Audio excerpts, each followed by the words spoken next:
people are scared to dive into a relationship or into a It's not fear of commitment. It's the very fact कि आपने live in को choose करा है is the biggest validation of marriage. कि live in में जो couples हैं तो क्या वो रात में इसके साथ है, सुबह कहीं और? तो नहीं कि अगर गोल रोटी नहीं बनाएगी तो ससुराल वाले डिसअपॉइंटमेंट में ही रहेंगे। मैंने कहा मम्मी मतलब वो चार गाली देते बाहर जा करके। How is their happiness is depending on a गोल रोटी, but what should be the equality of contribution? 20-80, 80-20, 30-70, 60-40, 10-90। एक रीजन ये भी हो गया है कि जो वुमेन्स का जो इनकम होता है घर पे, it is always considered as a cherry on top.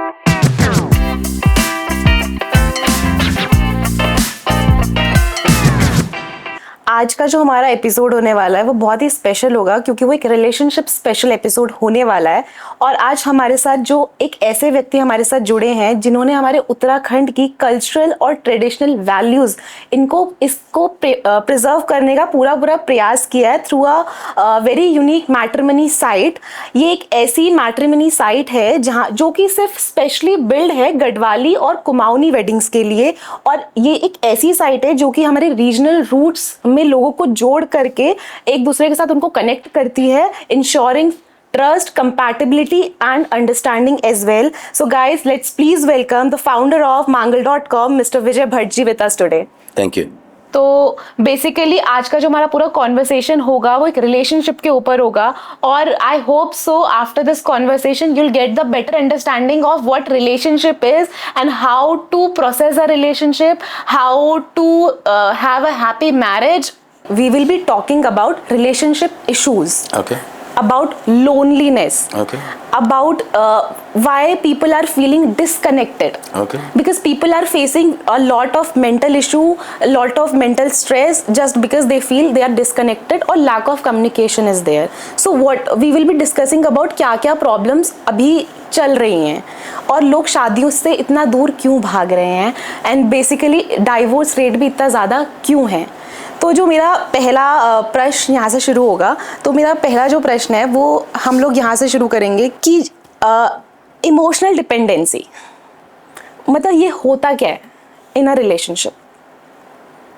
थोड़ा और विस्तार से सवाल. ठीक है. एक इमोशनल डिपेंडेंसी आ जाती है हमको किसी इंसान को लेकर के और ये पहले के ज़माने में 90s के टाइम पे बहुत ज़्यादा ये होता था कि हम बहुत ज़्यादा इमोशनली फाइनेंशियली बहुत ज़्यादा डिपेंडेंट रहते थे दूसरों पे. बट इस टाइम पे emotional dependency is the secondary thing और अदर प्रायोरिटीज़ ज़्यादा हो चुकी हैं एक अपने पार्टनर के ऊपर. तो अभी emotionally people are not dependent. ये वाला जो ट्रैक है जेनजीज से दूर हो चुका है. तो उसके ऊपर मतलब जो डिफरेंस है कि क्यों हुआ है.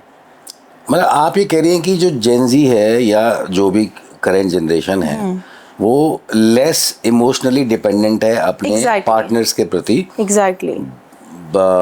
पीछे की जनरेशन के मुकाबले में. ओके. इमोशनल डिपेंडेंसी को आप लोग मतलब आप कैसे देखते हैं मैं नहीं समझता. मैं इसको दूसरा एक तरीके से समझने की कोशिश करता हूँ कि क्या आप अपनी मदर के प्रति इमोशनली डिपेंडेंट हैं कि नहीं है. अगर आप एक लड़की हैं या अपनी फादर के प्रति इमोशनली डिपेंडेंट है कि नहीं है. दो बहनें भी जब होती हैं तो वो भी अपनी उनकी रिलेशनशिप में इमोशनल डिपेंडेंस बहुत ज़्यादा होती है. आप देखेंगे दो बहनें जब होती हैं तो अपनी लाइफ का एक एक पार्ट एक एक हिस्सा मिनट के हिसाब से शेयर करती हैं. और एक दो बार तो मुझे हंसी भी आई. मैंने किसी से ऐसे ही पूछा क्योंकि वो 4-5 बहनें हैं. अभी रिसेंट की बात है. मैंने ऐसे ही बोला. मैंने बोला कि कुछ तो ऐसा पार्ट होता होगा जो अपने हस्बैंड से ही शेयर कर सकती हैं लेकिन बहन से शेयर नहीं करती. तो उन्होंने बड़े हंसते बोला कि नहीं ऐसा कोई एरिया नहीं है मेरी लाइफ का जो मैं अपनी बहनों से शेयर नहीं करती हूँ. तो इमोशनल डिपेंडेंसी आप ये कह रहे हैं कि माँओं के साथ हो सकती है, बहनों के साथ हो सकती है, पिता के साथ हो सकती है, पर पार्टनर के साथ नहीं हो सकती या वो गलत है. मतलब एक्सपेक्टेशंस नहीं है. अच्छा, ऐसा क्यों है? I have no idea, but according in आप जेनजी आप ही बताएंगे मुझे. Because right now I believe कि people are more towards equality. People right now people are more self-centric. Okay, these are two different things. मतलब they are just focusing on self growth. Okay. Because see, as a woman, I have zero expectations from my future man, whoever he will be. If he is earning good and he is giving it to me, तो ठीक है, वो सोने पे सुहागा मैं मान लूंगी. But we have zero expectations and we are more focusing on self growth. तो I think इसकी वजह से हो सकता है वो मेंटालिटी वैसी बन गई है. थोड़ा सा और पूछूंगा, जीरो एक्सपेक्टेशन है आपको अपने फ्यूचर पार्टनर से इन टर्म्स ऑफ अगर वो मुझे कुछ देगा तो ठीक है, हाँ. लेकिन वरना मैं कमा लूंगी. तो जो एक्सपेक्टेशन है सिर्फ पैसे को लेकर ही बात कर रहे हैं या इमोशनली बात कर रहे हैं? इमोशनली भी, emotionally, financially, in all basis. तो फिर शादी क्यों करनी है? एग्जैक्टली.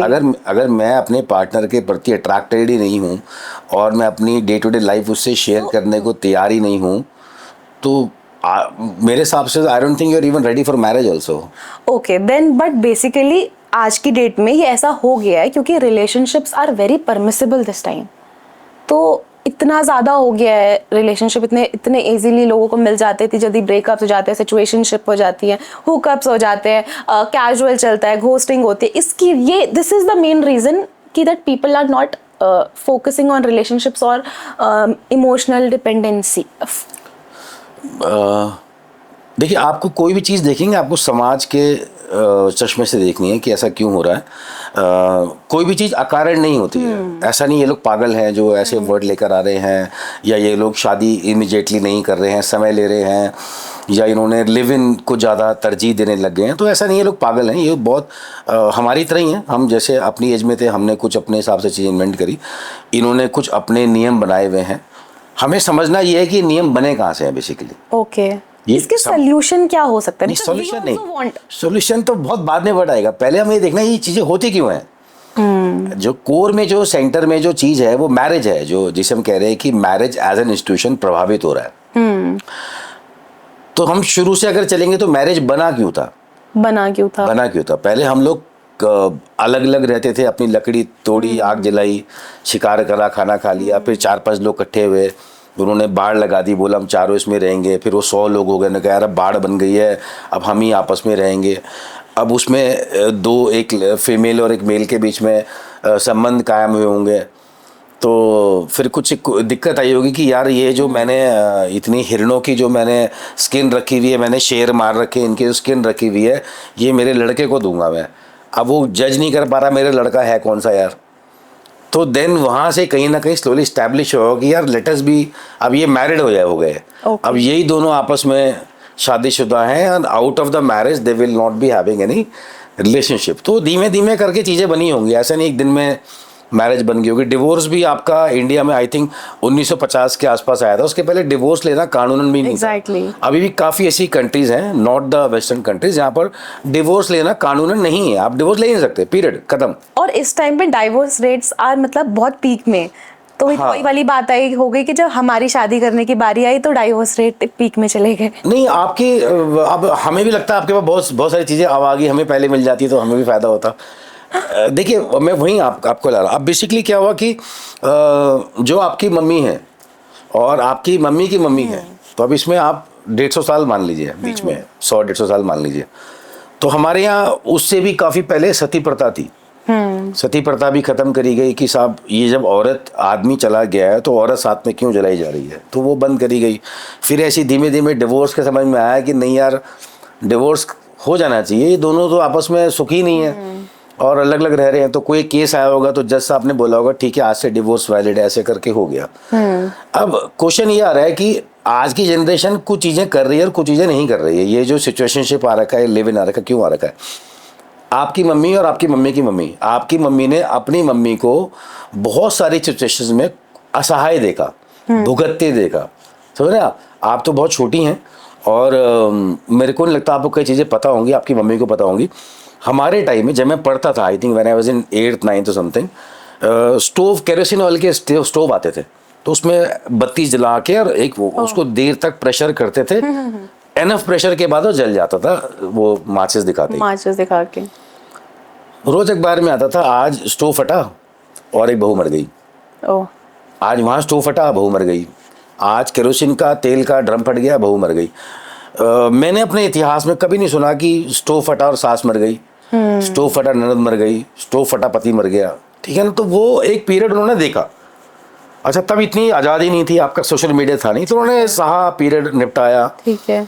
हस्बैंड भी इतने कोऑपरेटिव नहीं थे। आज के टाइम तो आपके दुनिया भर के एड्स चल रहे हैं, वो दिखाते हैं। अब तो आप मॉल जाएंगे ना, हस्बैंड ने बच्चा भी पकड़ा होगा और बैग ही पकड़ा होगा, और बीवी आगे चल रही होगी। पहले नहीं था। पहले हस्बैंड वाइफ के बीच में कम्युनिकेशन नहीं थे, जो भी उसको सहना है खुद ही सहना। पिताजी ने भी घर से बोल के भेजा, बेटा अब तेरी अर्थी उस घर से निकलेगी, क्योंकि उसको 5 पहले बच्चे 6 होते थे, वो 6 बच्चे और बहनें। तो उस समय की मजबूरियाँ अलग थी, लेकिन उस समय की मजबूरियों ने जिन हालातों को जन्म दिया, वो आपकी माँ ने आपकी अपनी माँ को देखा, ठीक है। फिर अब आपकी माँ का नंबर आया, जब आपकी माता जी, and I don't mean exactly और माता जी एनीबडीज माता जी, तो आपकी मम्मी को अब थोड़ा बहुत बताना आ गया। तो आपकी मम्मी ने आपसे कम्युनिकेट किया, आपने अपनी मम्मी की वो स्थिति देखी जहाँ पर आपको लगा ये शादी करके तो इन्हें क्या मिला, फंस गई हैं। क्या ही मिल रहा है, एप्रिसिएशन 1 रुपए की नहीं है। 10 रुपए के लिए पति को बोलना पड़ता है कि जरा 200 रुपये देना, मैं सब्जी लेकर आ रही हूँ।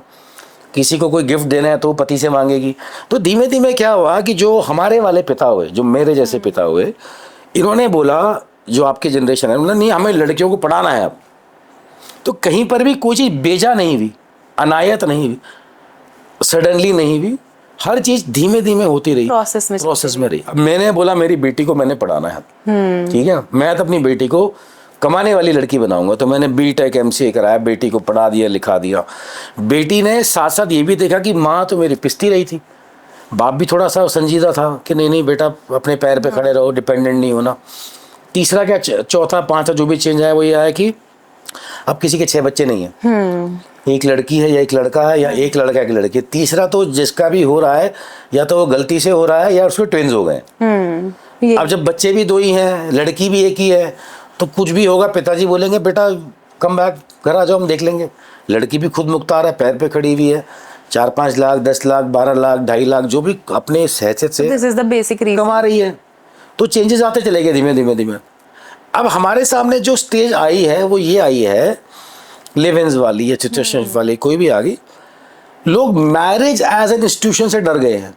एग्जैक्टली, समझ गए आप जी, कैसे डर गए? That's the whole कैसे डर गए? point. जैसे बचपन में जब पिताजी घर आते थे ना तो किताब खोल लो, तुम कौन सी किताब खोलते थे? हिंदी की, इंग्लिश की, सोशल साइंस की।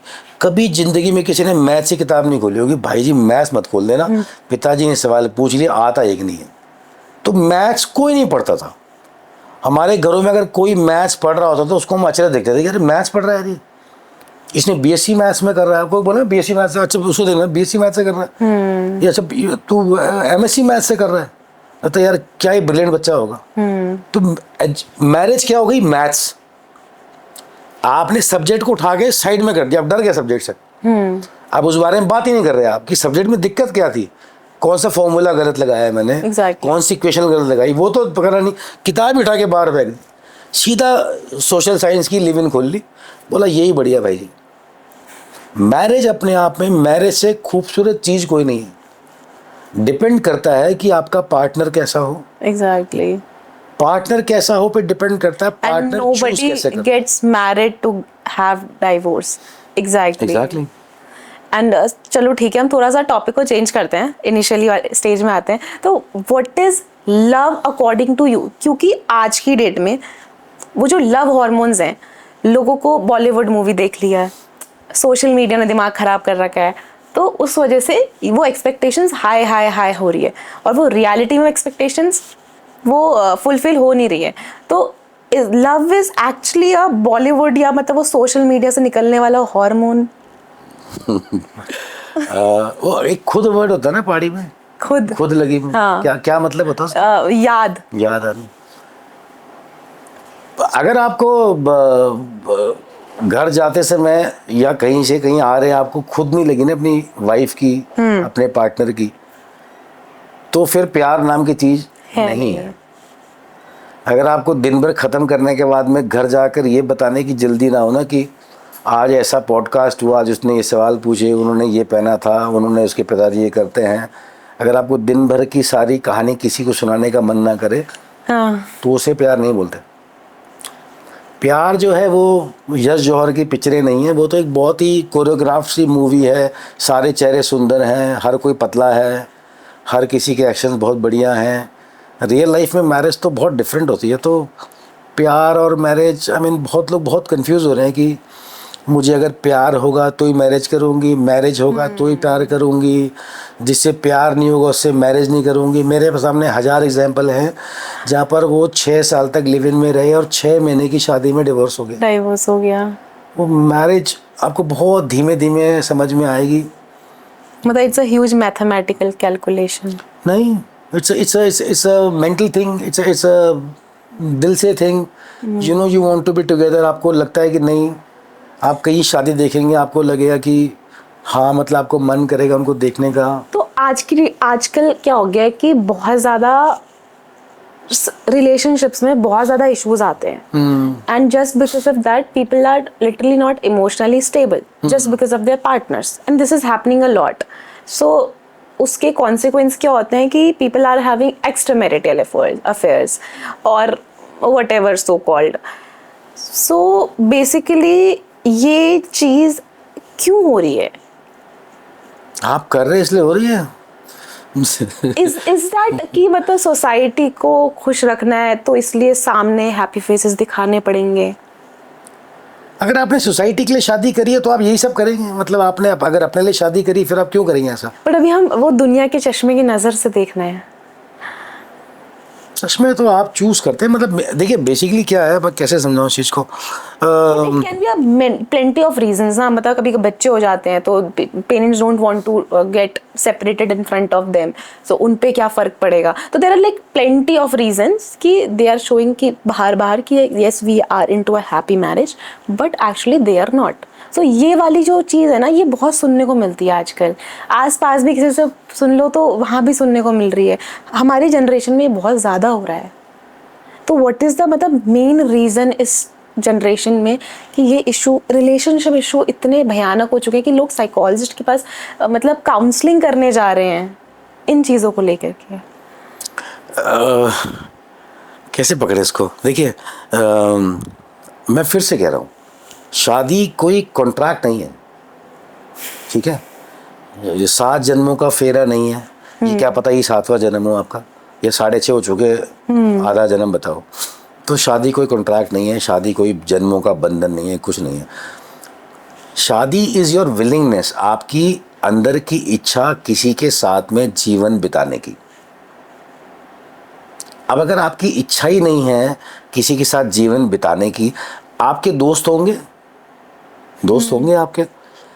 आपकी लड़ाई भी होती होगी।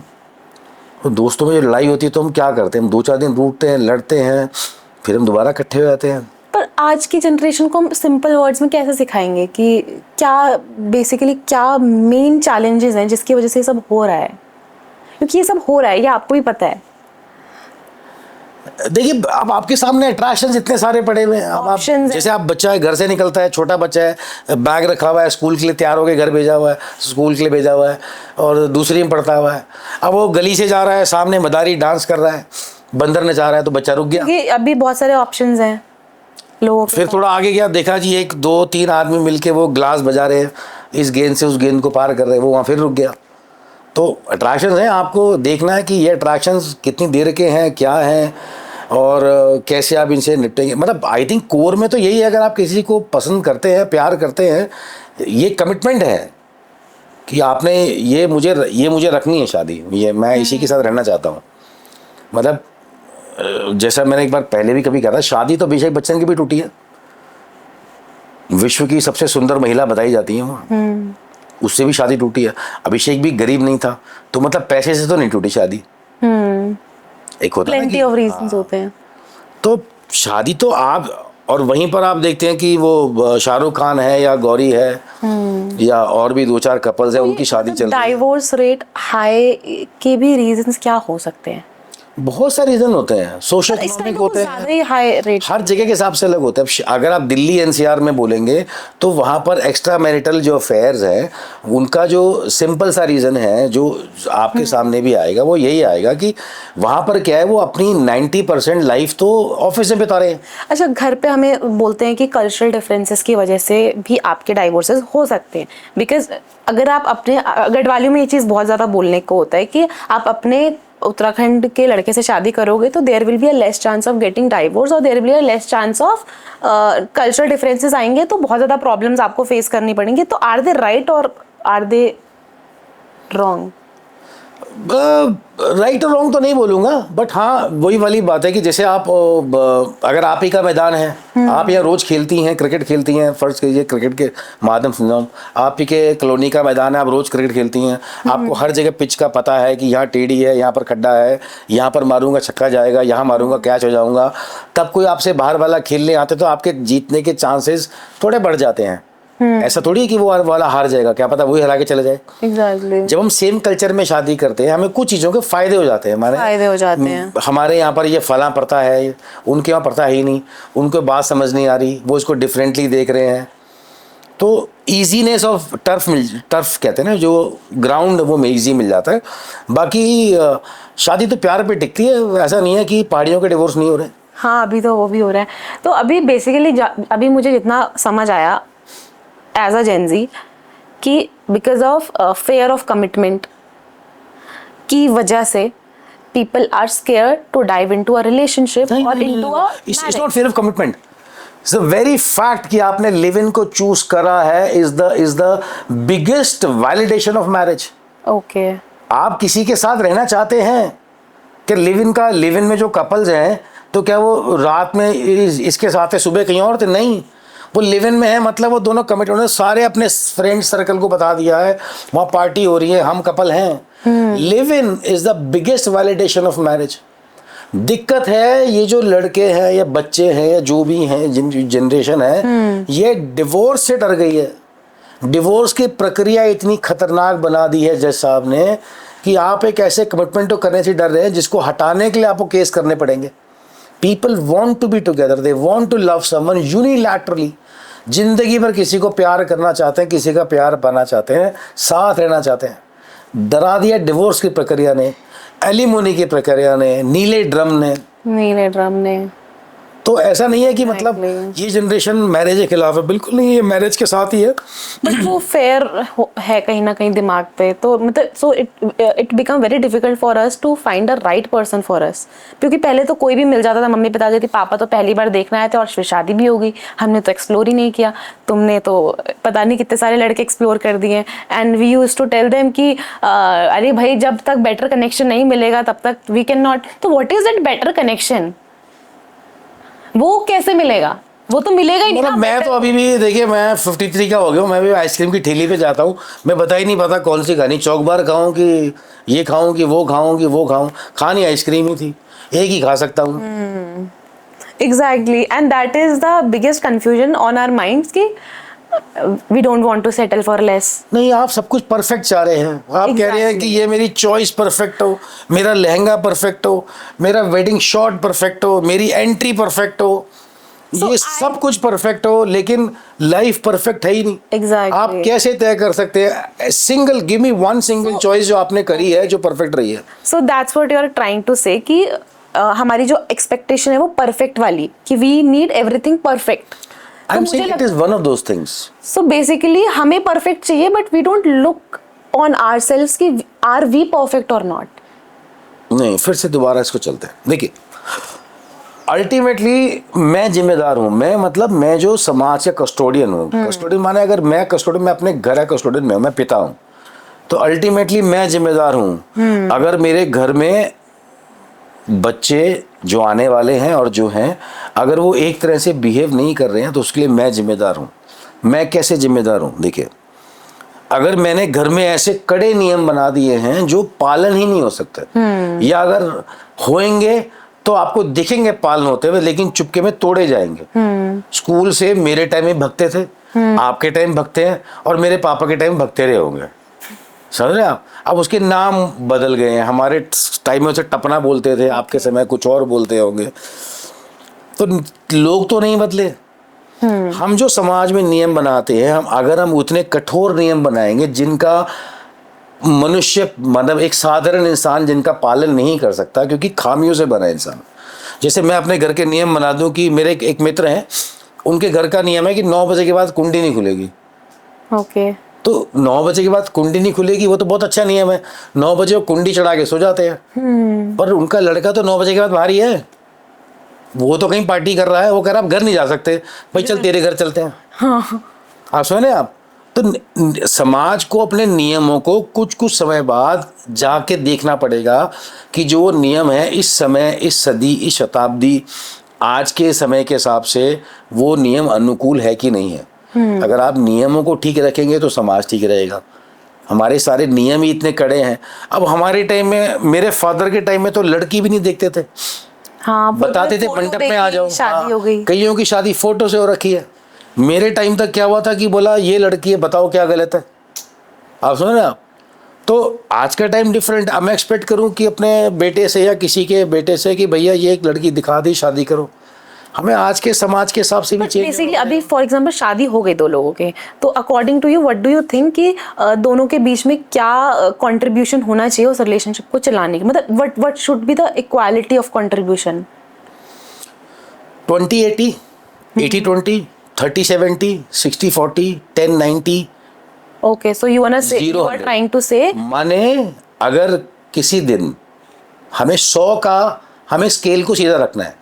किसी दिन आपके पास में आप थकी हुई हैं, आपकी एनर्जीज डाउन है, या आपका मन खिन है, या आपका मन उदास है, कोई भी XYZ रीजन है, उस दिन आप 10 किलो भार अगर डाल रही हैं तो बाकी का 90 मुझे डालना है। ओके, तो यू, मुझे ये जज नहीं करना कि आप 10 क्यों डाल रही हैं। 45-45 या 50-50 की बात हुई थी।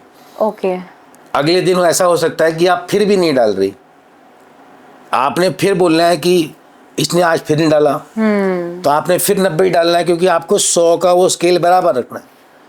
जिस दिन आप इस मैथमेटिक्स में आ गए, मैथमेटिक्स में नहीं आना रिलेशनशिप में। ओके, आप जिस दिन इसमें आ गए कि ये ज़्यादा करती है या मैं कम करता हूँ, या मैं ज़्यादा करता हूँ ये कम करती है, या इसने ज़्यादा करा मतलब कम करा, मैं नहीं आज तक। और इक्वल भी नहीं हो सकता कभी। 90% लोग किसी का भी हाथ पकड़ लो, उसको ये बोलो कि तू तो सबके लिए बहुत करता है, तेरे लिए कोई कुछ नहीं करता, तू बहुत ज़्यादा करता है, उतना कम तेरे हिस्से में आता है, तेरा भाग्य शुरू में बहुत कष्ट का रहा है।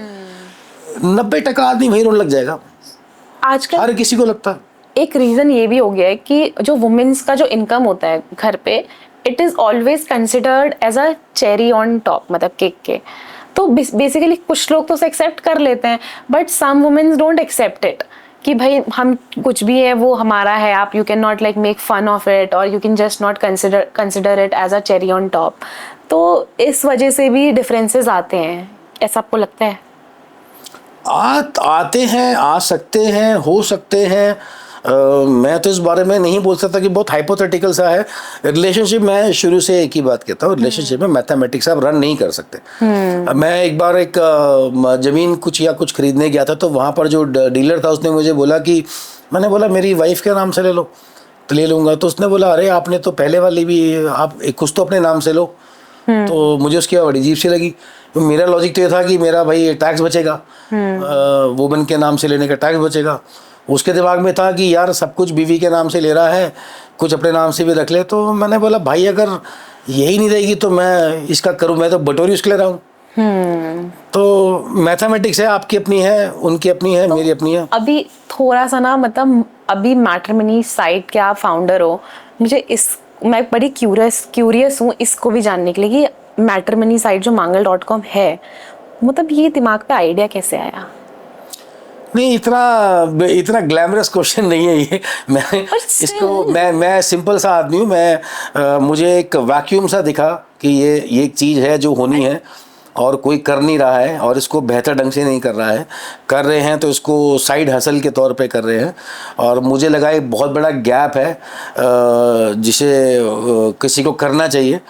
और कपल्ड विद द फैक्ट कि मैं देहरादून वापस आना चाहता था, मैं दोबारा से पहाड़ में या इधर इस तरफ आना चाहता था, दिल्ली छोड़ना चाहता था। There were couple of reason जो जिन्होंने मेरे को पिच किया कि हाँ मैं काम करूं। तो ऐसा कुछ इमेजिन नहीं किया था मैंने कि हाँ एक दिन ऐसा हो जाएगा वैसा हो जाएगा, इतना नहीं था। सिंपल सा था कि हाँ मुझे लगा ये काम ढंग से नहीं हो रहा है, शायद हम इस काम को और बेहतर ढंग से कर पाएँ। आप बेसिकली आप ये भी तो कर सकते थे कि भाई उसमें सारे कल्चरल के जो लोग हैं, वो जैसे जीवन साथी हो गया, ऐसे जो ऐप्स हैं उसको आपने पर्टिकुलरली मतलब उत्तराखंड की जो कल्चरल चीज़ें हैं उसको प्रिजर्व करते हुए आपने ये ऐप बनाई, मतलब जो भी ये साइट है, तो सिर्फ उत्तराखंड की ही क्यों? हाँ जैसे कि मैंने बताया ना, मैंने फाइनेंशियली काम शुरू नहीं किया था। ओके मतलब मैं I was 38 39 when I started this, तो मैं फाइनेंशियली सेटल था लाइफ में। तो मैंने पैसे के लिए नहीं करा था, मैंने था कि आप बिल्कुल तो खाली नहीं बैठ सकते ना कि भाई आप बिल्कुल ही खाली बैठ गए। तो मैंने शुरू इसलिए किया था कि एटलीस्ट डू समथिंग, कि एक बेसिक एक काम, सुबह जाएंगे घर आएंगे कुछ कमाएंगे, ऐसे नहीं था कि वो था। पर और दूसरा, आप उत्तराखंडी हो तो आपके लिए उस कल्चर को समझना बहुत आसान है कि एक गढ़वाली या एक कुमाऊनी या एक जौनसारी क्या एक्सपेक्टेशन है उनकी शादियों में, कल्चरली इनको क्या अफेक्टेड है, कैसी रिक्वायरमेंट्स होंगी। तो वो आसान सी प्रक्रिया थी। थोड़ा सा अभी आपने वो बताया ना पुराने जमाने का माइंडसेट और अभी का माइंडसेट, अभी हम लोग एज अ जेंजी हम लोग भी ये सोचते हैं कि ठीक है चलो किसी मैट्रिमोनी साइट में अगर शादी करनी अरेंज तो बता दो उनको, ठीक है, they will find a partner for you and they just send the profiles. ये हमारे लिए दिस इज वेरी बेसिक चीज, मतलब कॉमन सी चीज। बट फॉर सम पीपल, अभी चलो मेरे पेरेंट्स भी थोड़ा थोड़ा अभी जमाने के हिसाब से ढल चुके हैं, but there are some few people who used to tell us अभी तेरी इतनी उम्र नहीं हुई है कि तू mangal.com में प्रोफाइल बनाए। It is for them when you cross 30 और 32 और यू आर डाइवोर्स्ड और you just crossed your age, तब जाके वो एक लास्ट ऑप्शन होता है। सो अभी तेरी वो एज नहीं हुई है कि तो ये वाली दृष्टि से क्यों, ये वाली जो चीज है, ये वाला जो माइंडसेट लोगों ने बना रखा है, मुझे बहुत लोगों ने ये चीज बोली है। तो आप अगर दिल्ली जाएंगे ना, दिल्ली जाएंगे तो दिल्ली में आप नॉर्मल देखेंगे हर संडे को किसी ना किसी 5 स्टार में एक सर्टेन कम्युनिटी के लोग इकट्ठे होते हैं। लिटरली वहां पर दे पे 5000 रुपीज प्लेट और 4000 प्लेट, एंड वहां पर लोग इकट्ठे होते हैं, परिजाते टोटली। एक आदमी स्टेज में चढ़ेगा, वो नाम पुकारेगा, या तो आप टेबल पे खड़े होकर लड़का या लड़की अपने बारे में बता रहे होंगे, पिता बता रहा होगा मेरी बेटी ऐसी है वैसी है, ये है मेरा बेटा ऐसा। कई बार मैंने देखा स्टेज में चढ़ के बताता है लड़का अपने बारे में कि मैं ऐसा लाइफ पार्टनर ढूंढ रहा हूँ। और मुझे शुरू में लगा कि ये हम भी तो कर सकते हैं। पहाड़ियों में एक बड़ा, हमारे में एक बड़ा वो है कि अगर आपने ऐसा कर दिया ना तो साइकोलॉजी है कि अच्छा मेरे इतने बुरे दिन आए हैं। एग्जैक्टली। जबकि अगर आप देखेंगे मांगल में जो आता है ना, वो नॉर्मल रिश्ते के लिए नहीं आता। माने जिसकी शादी कहीं से भी हो सकती है, वो मांगल का क्लाइंट है भी नहीं।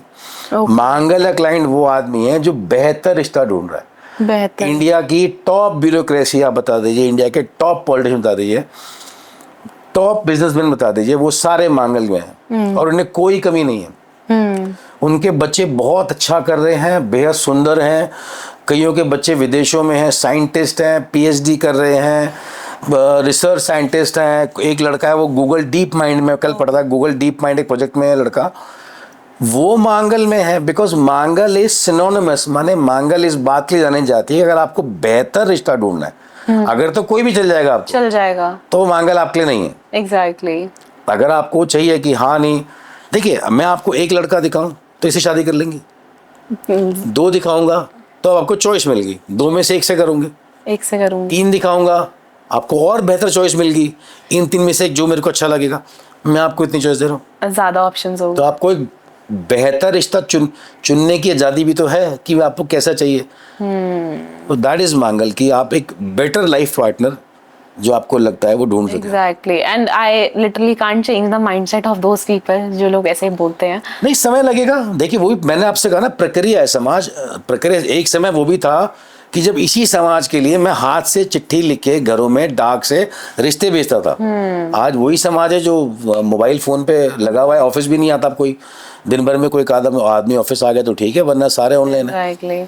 तो प्रक्रिया है समाज की। तो मतलब उत्तराखंड, मतलब दिल्ली एनसीआर में mangal.com जो है वो ज्यादा दिल्ली एनसीआर में फेमस है या उत्तराखंड में? क्योंकि मैंने दिल्ली एनसीआर में बहुत सुना है।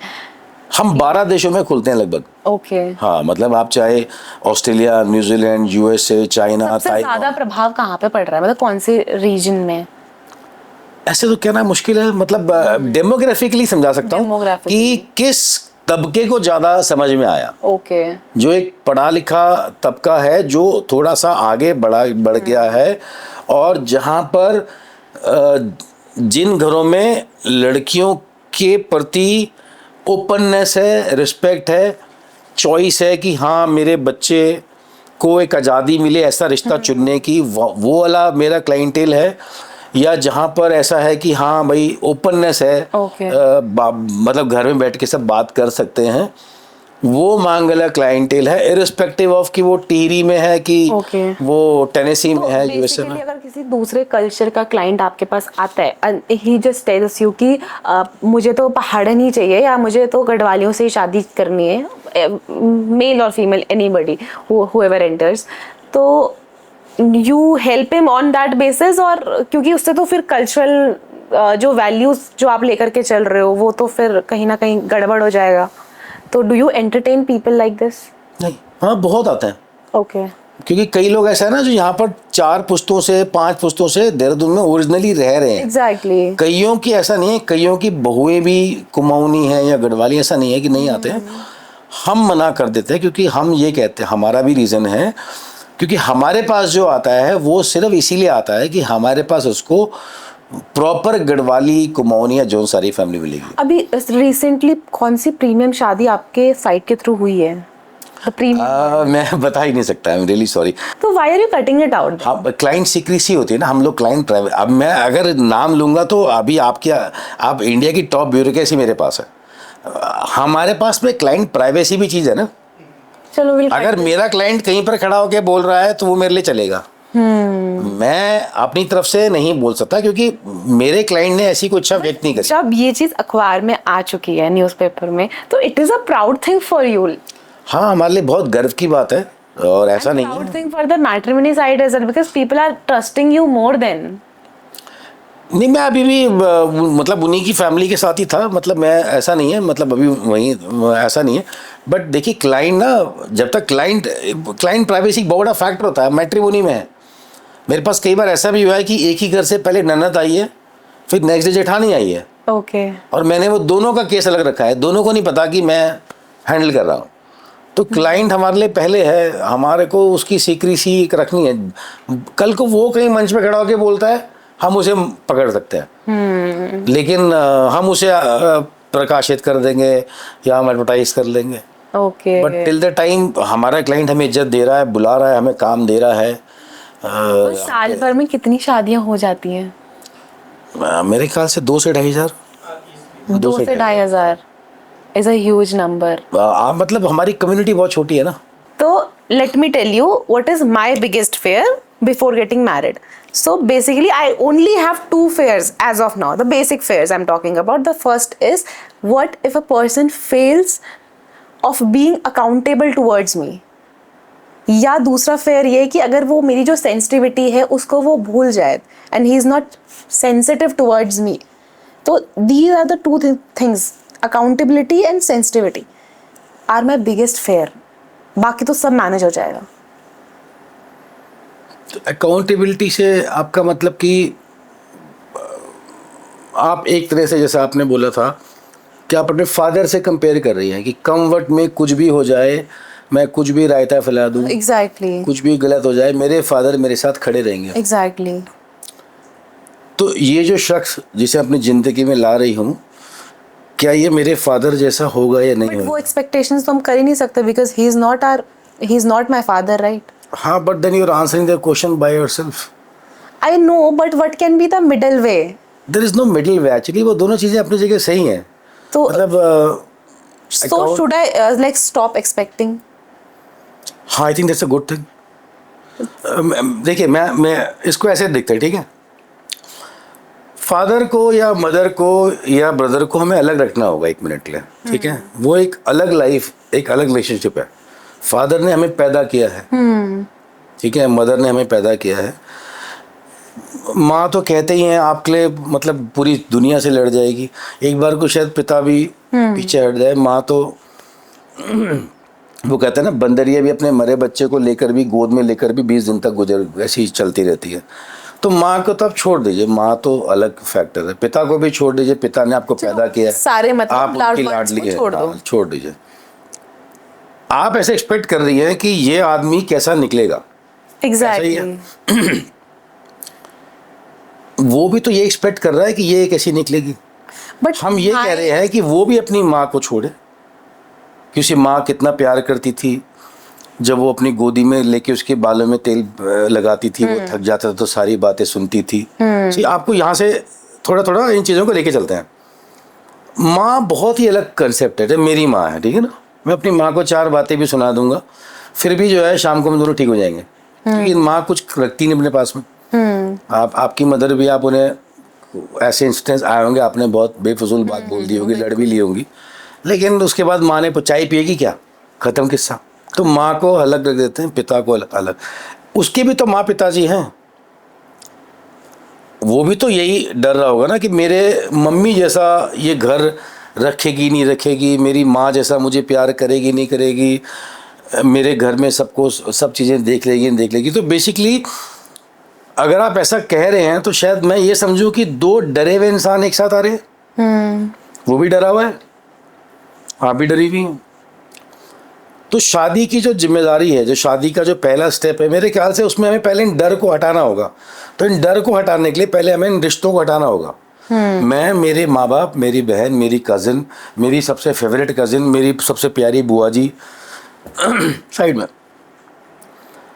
आपका भी वही है, आप 3 बहनें हैं, आप 4 बहनें हैं, आप 2 भाई हैं, जो भी हैं आप सबको साइड करना है। तो nobody should enter in between, बिल्कुल भी नहीं। आप दोनों को ही सबसे पहला जो शादी में व्यवधान है, जो काफ़ी सारी शादी टूटती है, इसलिए टूटती है क्योंकि शादी में बहुत सारे लोग एंटर कर जाते हैं उनकी लाइफ। क्योंकि ऐसा होता है ना, मतलब बचपन से एक औरत दूसरी औरत को प्रिपेयर करती है कि तुझे तीसरी औरत को कैसे खुश रखना है, तो तीसरे घर में दूसरे घर में। अगर आप देखेंगे तो वो पुरानी कहावत ही, वो कहते हैं औरत ही औरत की दुश्मन होती है। उसको एक बड़े प्यारे से ढंग से देखेंगे। आप जिस घर में जा रही हैं वहाँ आप एक हैं, मान लिया आप अकेली हैं, ठीक है, लेकिन वहाँ एक सास है, दूसरी औरत होगी, एक ननद है, तीसरी औरत होगी, एक जेठानी है, चौथी हो गई। अगर अब आदमी कितने 2 ही हैं, और वो भी यही है कि सुबह काम पे निकल गए, घर में शाम को आ रहे, या ज़्यादातर जो भी उनका रोल रहता है। जितनी कहानी सुन रहे हो बीवी के या अपनी वाइफ के मुंह से या बेटी के मुंह से सुन रहे हैं, तो बेसिकली एक औरत के अगेंस्ट में 3 औरतें तो खड़ी हैं। तो अगर ये 3 औरतें बता दे कि नहीं ये गलत है, ये सही है, ये इसको लाइफ इसको भी एडजस्ट होने दो। देखिए मैं आपको एक किस्सा बताता हूँ, बड़ा सिंपल सा है। अपने वो एक एक्टर हैं मुकेश तिवारी साहब, जो वसूली भाई नहीं है, मैंने एक बहुत टाइम पहले एक वो लिखी थी। मेरा बेटा तैयार हो रहा था, वो कोविड चल रहा था घर में और पूरे उसमें, तो मेरा बेटा 12वीं में था कोविड के टाइम में, तो बड़ा हलचल सी मची हुई थी। उधर से टीचर चिल्ला रही है, मेरी वाइफ को फ़ोन कर रही है, ऑनलाइन नहीं आ रहा, ये नहीं आ रहा। मेरी बीवी उसके रूम से निकल रही, मेरे पास आ रही है कि मेरा दिमाग ख़राब हो गया। मैं ही बैठी हूँ उसके सामने, लैपटॉप के सामने म्यूट करके और हूँ कर रही हूँ, वीडियो ऑन करके, और ये सब चल रहा है, वो चल रहा है। रात में मैंने खाना बनाया था, इसने बाहर से कुछ मंगा लिया, ये कर लिया, वो कर लिया, सुबह भी पूरा किचन भी खराब है, सब मैं सब सुन रहा हूँ ध्यान से।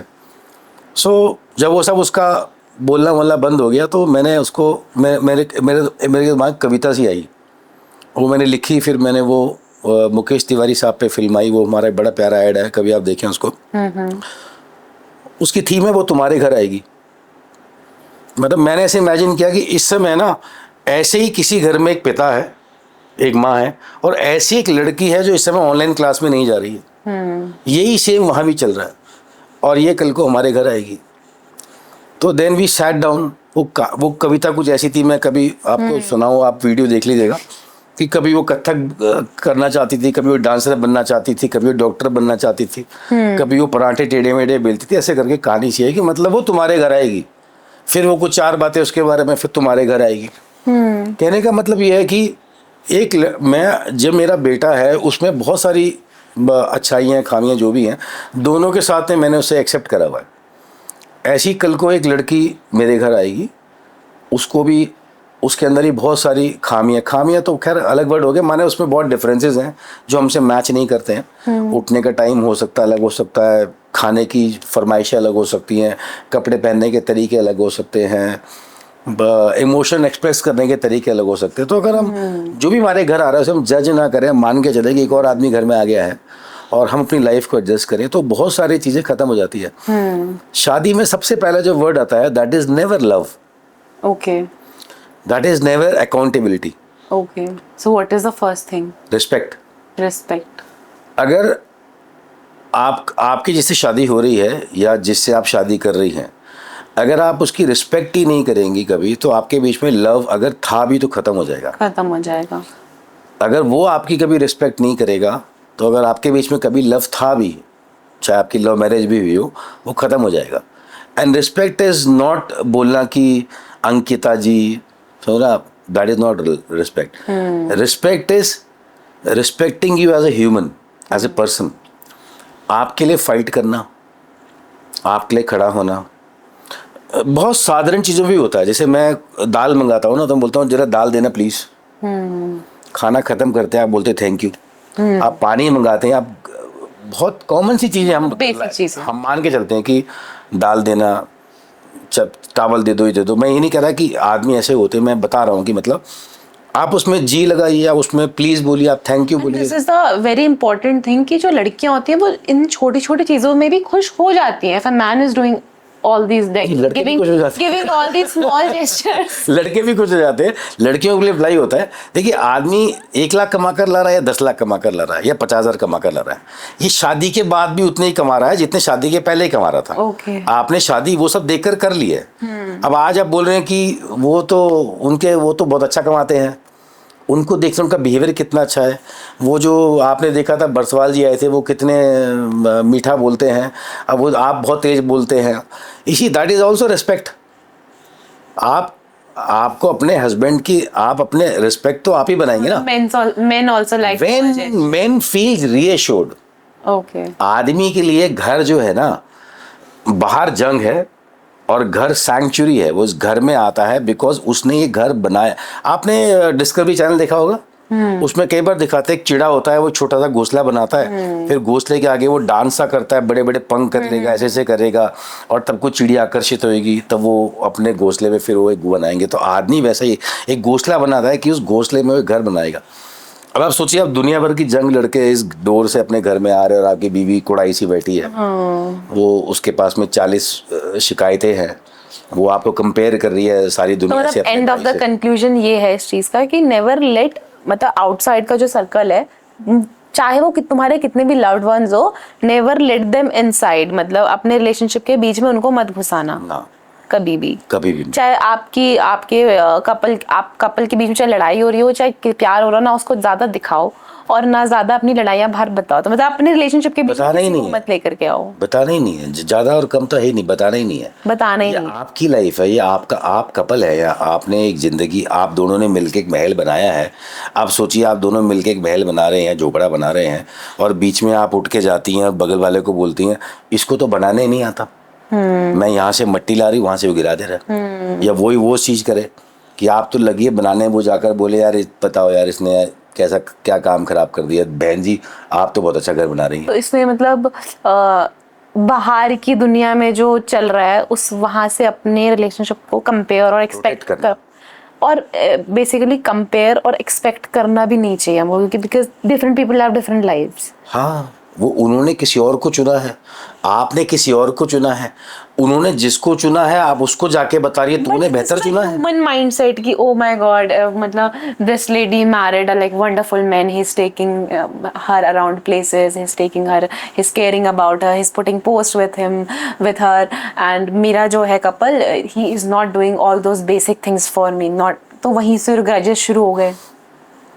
ये ग्रजेस तो घर में भी होते हैं। मैंने बताया ना भी आपको, मेरा बेटा वहाँ पर हल्ला मतलब सोया पड़ा है, मेरी बीवी वो लॉकडाउन में लैपटॉप लेके बैठी हुई है। तो मतलब प्रॉब्लम तो वहाँ भी थी, लेकिन आपने ख़त्म कर दी कि नहीं, आप उसके बाद आप बैठ के लूडो खेल रहे हैं।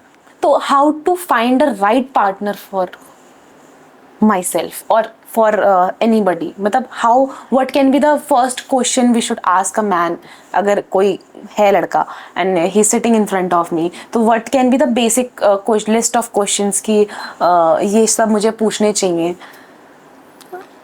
मतलब how to identify that right person? पहला तो आदमी चुने,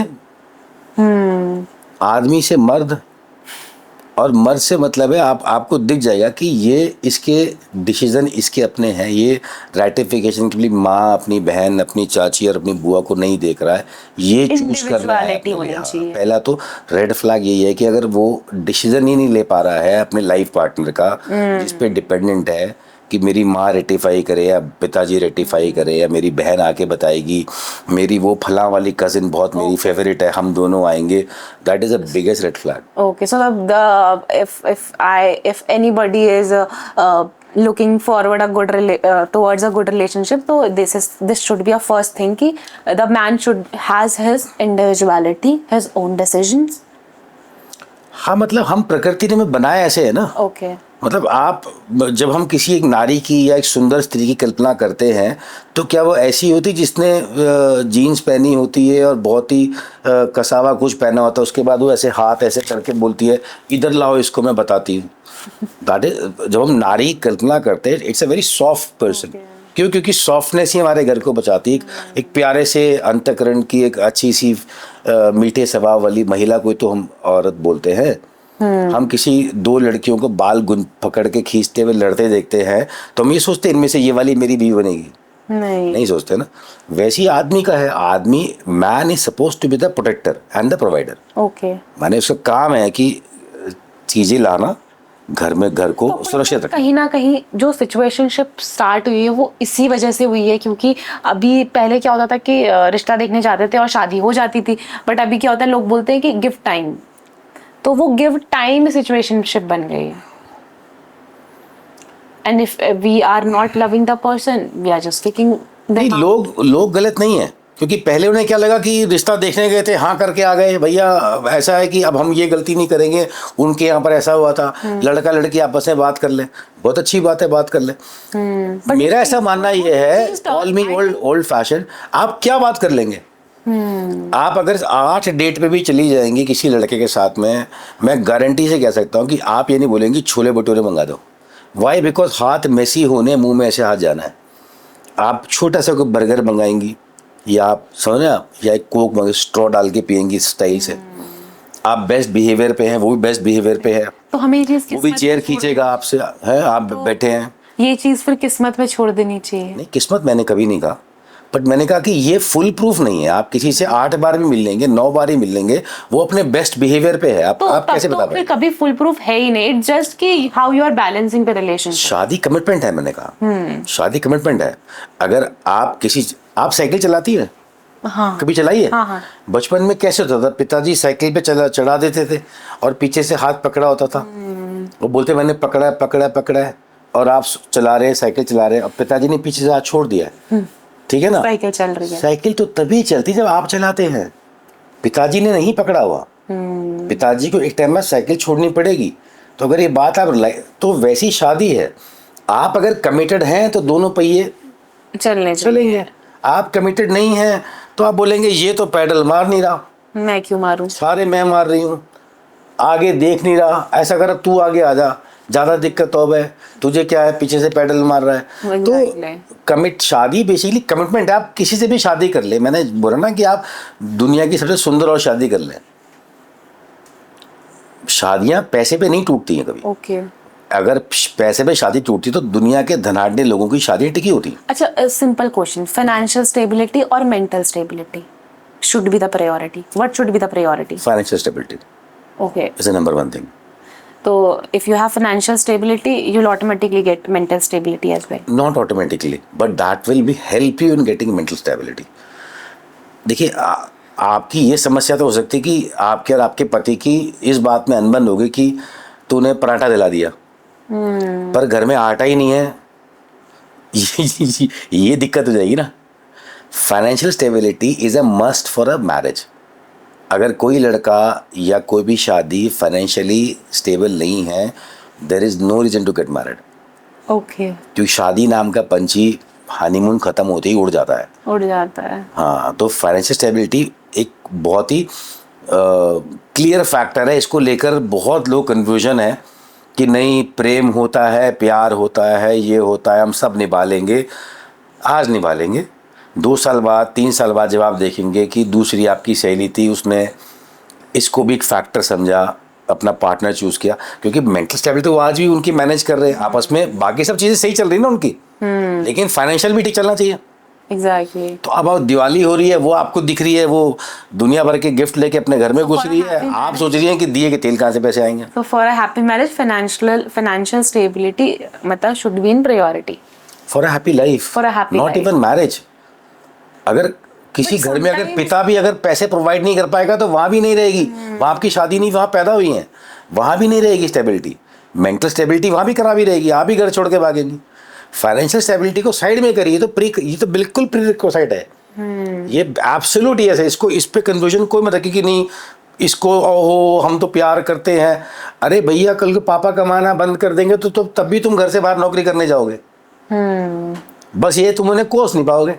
मैं ऐसे हजारों घर जानता हूँ जब कोई पिता है जहाँ पर काम नहीं कर रहा, नौकरी छोड़ के बैठा हुआ है, किसी ने शराब पी ली है, कुछ कर लिया है, वो घर के पर कच्चे उड़ गए।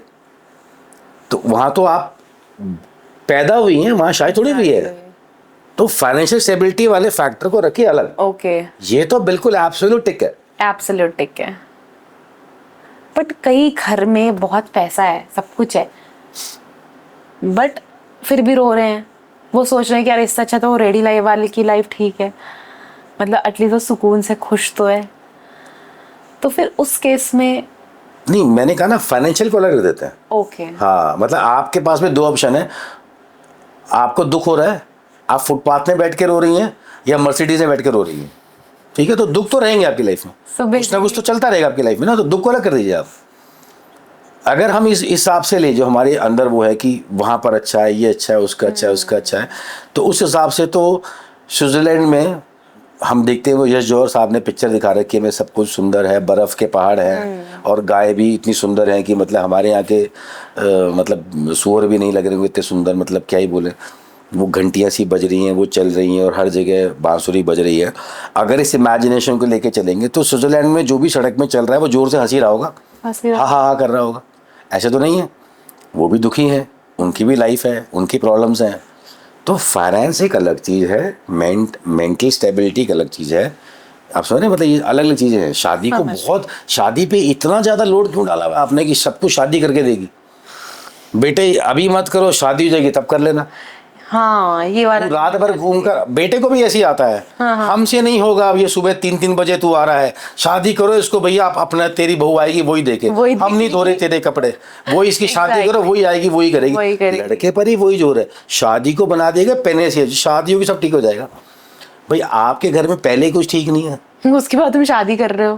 पहले दिखाते थे, वो रेखा की पिक्चर होती थी, आप शायद रेखा को नहीं जानती होंगी, आप लोग जानते होंगे, अमिताभ बच्चन की। अच्छा, तो उनकी एक पिक्चर आती थी, उसमें क्या होता था, वो घर में ब्याही जाती हैं और उस घर में जो देवर है वो रात भर कार्ड्स खेल रहा है, शराब पीते लेटता हुआ घर आता है। जो उनकी ननद है वो क्लबों में घूम रही है, रात बरात में कोई लड़का छोड़ने आ रहा है, सास भी किटियों में खेल रही है, वो बिल्कुल वैसी शशिकला टाइप की चश्मा लगा के चल रही है वो, और ससुर जो है बेचारा कोने में बैठा अखबार पढ़ रहा है, देख रहा है, अब असहाय सा, कोई कुछ नहीं हो रहा। एंट्री रेखा की शादी होती है बड़े भाई के लड़के से। फिर रेखा जी जो है मंदिर में घंटी बजानी शुरू करती है, सुबह सुबह ससुर जी को चाय देती हैं, वो चाय पीने लग जाते हैं, उनको समय से नाश्ता, पापा जी दवाई, वो दवाई खाने लग जाते हैं। फिर कुछ दिनों में देखते हैं 2-4 सीन, 18 सीन के बाद एक दिन ननद खड़ी हुई आती है कि मैं भी पूजा करूँगी, और फिर एंड दिखाते हैं कि सारा घर जो ठीक हो गया, अब सब पूजा करते हैं और चैन से रहते हैं। वो रेखा जी की जगह मतलब ननन 2.0 आ जाती तो ना ना ना ना ना, आपको इस चश्मे देखना है कि इतनी जिम्मेदारी रेखा को भी दे दी। भाई ऐसे तो घर ही तबाह रखा है तुम्हारा घर, तुम्हारा लड़का 30 साल में शादी कर रहा है, तुम 30 साल में घर ठीक नहीं कर पाई जो औरत थी उस घर की, तो ये 24 साल की औरत कैसे कर ली घर ठीक।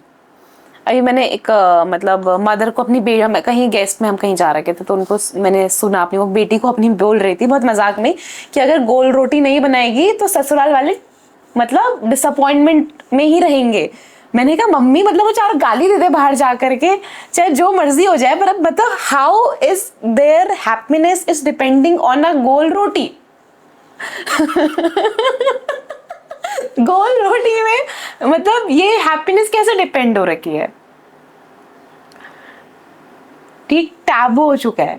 नहीं ऐसा नहीं है, मैं कई घरों को जानता हूँ, अब मेरे अपने ही रिश्तेदार हैं जहाँ पर कुक आता है और उनकी वाइफ जॉब करती है। हाँ। और ये एक्सेप्टेड नॉर्म है कि संडे को हम बाहर खाएंगे, rest of the days cook बनाएगा। ये डिपेंड करता है आप किन घरों की बात कर रही है, वो भी रहता है, मैं सभी घरों की बात नहीं कर रहा।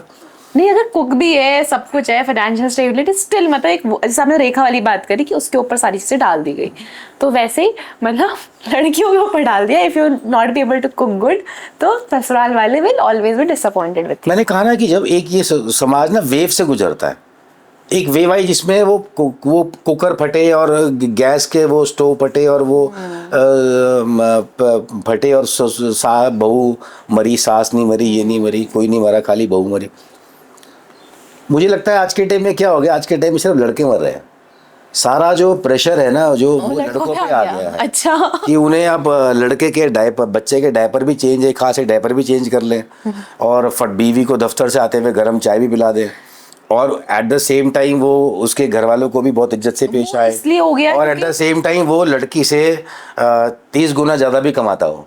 क्योंकि वो इस चीज इसलिए हो गया क्योंकि अभी लड़के समझदार हो चुके हैं। नहीं, ये समझदार कैसे हो गए? तो ये तो आपने उनकी बिल्कुल क्लास लगा दी साहब। आप बोल रहे हैं लड़की तो शादी तब करेगी, लड़की 3 लाख कमाती, लड़का 10 लाख कमाता हो। आप मुझे लड़की बताइए जो 10 लाख कमाती, 3 लाख में लड़के शादी कर ले। अच्छा पहले सुनो, पहले लड़की रोटी बना रही है, रोटी की चिंता तो है, लेकिन उस लड़के की चिंता नहीं है। तो पर बेसिकली सारी वुमेन एम्पावरमेंट हो गया ना। रोटी तो एक गोल रोटी की बात कर रहे हैं आप। So that is called a women empowerment। अभी लड़कियां बेचारी नहीं रह गई ना, वो वुमेन एम्पावरमेंट हो चुका है। मैं आपसे यही तो कह रहा हूँ, यही तो स्ट्रगल है। लड़कियां बेचारी नहीं रह गई, लड़कियां बेचारी नहीं रह गई, अब लड़कियां पावरफुल हो गई। लड़कियों ने 498 में पूरे के पूरे खानदान जेल में पिछा रखे हैं। साफ सुनिए आप। तो समाज में शिफ्ट क्या होता है ना, बहुत ही खतरनाक सा शिफ्ट आता है। जस्ट शिफ्ट नहीं आता, जस्ट नहीं आता। ऐसा नहीं हुआ कि अब दहेज के या दहेज पे भी मैं आपको लेकर आऊंगा कि अब स्टोव फटने बंद हो गए तो सासे, ऐसा कुछ नहीं हुआ। लेकिन अब लड़कों पे प्रेशर डाल दिया गया है। ठीक है। अब लड़का जो है वो मेरे ख्याल से जो माँ दुर्गा दिखाते हैं ना वो 10 हाथ वाली, अब वो लड़का हो चुका है। हाँ। ये EMI का हाथ है, ये गाड़ी की EMI का हाथ है, समझ रहे आप, ये ससुराल की सेवा का हाथ है, ये इस हाथ से बच्चे के वो डायपर बदल रहा है, तो पहले इस हाथ से वो पैन केक ही बना रहा है। Exactly। अभी तो ब्लिंकिट के ऐड में भी, जो ब्लिंकिट का ऐड है उसमें भी बच्ची पूछ रही है पापा ये तो है ही नहीं, और पापा ऑर्डर कर रहे ब्लिंकिट से। माँ गायब हो गई सीन से, अब वो होमवर्क भी पापा करा रहा है, सब कुछ पापा करा रहा है। डिवीजन ऑफ लेबर खत्म कर दिया बिल्कुल कि साहब जो है दोनों मिलके, कंसेप्ट ये है तो दोनों मिले करेंगे। लेकिन एड्स हमें उस दिशा में लेकर जा रहे हैं जहां पर अब वो भी कर रहा है। अब आप देखेंगे धीमे धीमे नाश्ते की उसमें भी दिखा रहे हैं बाप फ्लिप कर रहा है। और तो पहले डालडा के ऐड चलते थे उसमें माँ पूड़ी बना रही है, पूड़ी ऐसे गिर रही है और गिरती पूड़ी में बच्चा भाग रहा है। ये परिवर्तन है ना, ये परिवर्तन नहीं है। परिवर्तन तब है जब वो जस्ट हो, ये परिवर्तन नहीं। मैंने कहा ना समाज सही तरीके से रिस्पॉन्ड नहीं कर रहा है। वो गलत था वो तो नहीं बोल रहा है, लेकिन वो दूसरा गलत कर दे रहा है। वो गलत था, हम कह रहे हैं वो गलत था, लेकिन वो गलत तो खत्म नहीं कर रहा है, वो दूसरा बड़ा गलत कर दे रहा है कि नहीं ऐसा करो, अब लड़कों को सजा दो सारों को, इनको भगाओ। तो अब लड़के को 20 लाख भी कमाने हैं, लड़के को दिल्ली में फ्लैट भी लाकर देना है, लड़के को कार भी लाकर देनी है, लड़के को बच्चे के डायपर भी चेंज करने हैं, लड़के को लड़की के मूड स्विंग्स भी समझने हैं। मैं तो ये सोच रहा हूँ कुछ टाइम बाद अभी क्लास भी आ जाएगी कि how to understand the mood swings. Couple counselling छोड़ के सिर्फ लड़कों को फोकस करने जाएंगे। तो सारा अब आपने सारा जिम्मा लड़कों पे ले आई, तो जस्ट समाज नहीं हो रहा हमारा। लड़कियों की भी जिम्मेदारियां हैं, लड़कों की भी जिम्मेदारियां हैं। लड़कियों के सर पे भी चैलेंजेस है, लड़कों से चैलेंजेस है, दोनों मिलके उन चैलेंज सामना करें। अब होता क्या है, एक घर में एक औरत जो है वर्किंग है, हस्बैंड वर्किंग है, एक घर में औरत वर्किंग नहीं है, हस्बैंड वर्किंग है, 2 अलग घर हो गए ना, ठीक है। लेकिन हो क्या गया है, अब वो हस्बैंड एक्सपेक्ट कर रहा है कि जैसे वो किसका हस्बैंड, जिसकी वाइफ नॉन वर्किंग है, कि जैसे वो वर्किंग वाली भाभी जाती है ना, स्मार्ट सी रहती है, देखो मुझे टिच रहती है, परफ्यूम लगा के बढ़िया जा रही है।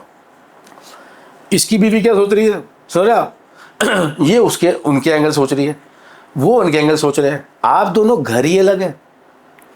तो आपको अपने हिसाब से अपने घर की रियलिटी को, मेरी बीवी बड़ा अच्छा लाइन बोलती है कि वो मतलब किसी के गाल लाल देखकर अपने गाल तमाचे से लाल नहीं करे जाते। उसके नेचुरली लाल है, आप तमाचे से लाल कर रहे हैं। आपकी रियलिटी अलग है। हो सकता है आपके हस्बैंड की जॉब ऐसी हो जो गवर्नमेंट जॉब हो, वो एक फिक्स फ्रेम में कमाता हो, लेकिन आपकी लाइफ डिफरेंट है, सुकून वाली है। अब आप उसको देख के दुखी, आपकी एक दोस्त है, वो दोनों बैंगलोर में रहते हैं, दोनों मिलके 3 लाख रुपए कमाते हैं, वो आज बाली गए हैं, आज वो यहाँ गए। आपको यही नहीं पता कि बाली वियतनाम के अलावा उनकी लाइफ ही नहीं है। वो दिन भर में आधा घंटे के लिए भी घर में नहीं मिलते हैं। और आपके हस्बैंड ठीक 6 बजे घर आ जाते हैं, आप चाय बनाती यहाँ बैठते हैं, फिर आप दोनों चाय पीते हैं, फिर आप दोनों बाहर मोहल्ले में जाते हैं, कई बार आप सब्जी लेने भी इकट्ठे जाते हैं। हमें मतलब एक घर को पकड़ के थोड़ी सारी क्वाइट कर देंगे, हमें सिर्फ अपने पे फोकस करें। अपने फोकस करें। आप अगर देखें, आपके पति को देखें, आपका पति आपको देखे, उसी ढंग चलेगी।